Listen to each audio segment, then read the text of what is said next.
What's up, y'all? It's Sebastian, Highsnobiety's fashion director, and we're here with Becky Akinyode, stylist extraordinaire. What's up, Becky? Hey, I'm good. How you doing? Good, thank you. We're here on the steps of the Met to talk about this year's Met Gala theme, Superfine, tailoring, dandyism, and black fashion.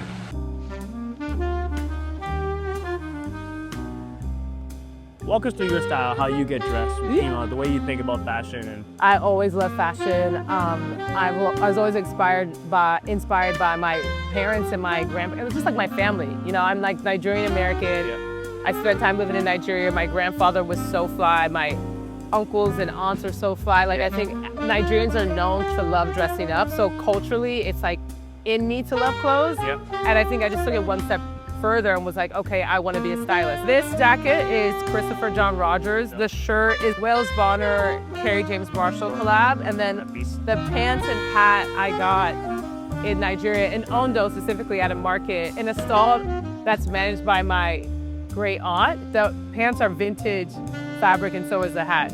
When I looked at the committee, I feel like I felt a bit sure, because it had like Andre 3000, it had the artist Jordan Castile, all these people who I feel like in my head know so much about Black culture, know so much about art, have made really huge impact in culture, not only Black culture, but culture in general. So I felt like the body of people who are on the committee, like these are people who know what they're talking about. And can trust. Yeah, who could stare it the right way.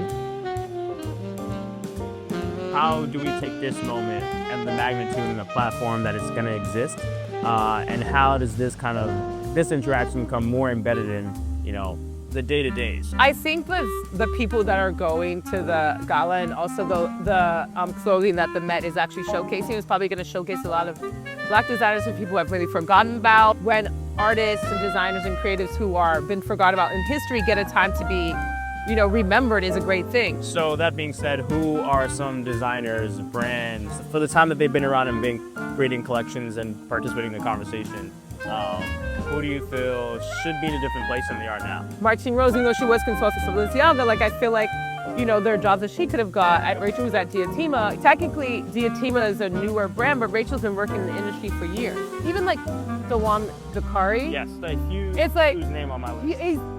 He's fab.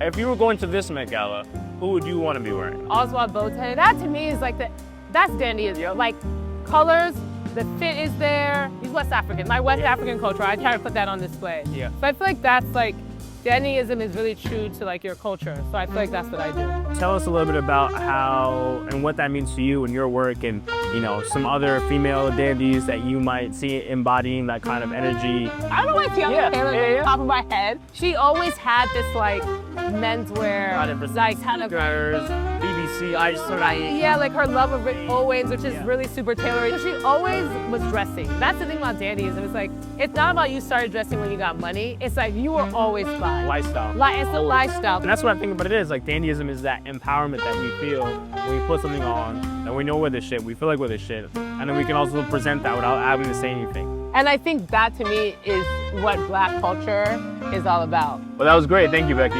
You're welcome. Off to the Met now? Yeah, I want to see the show.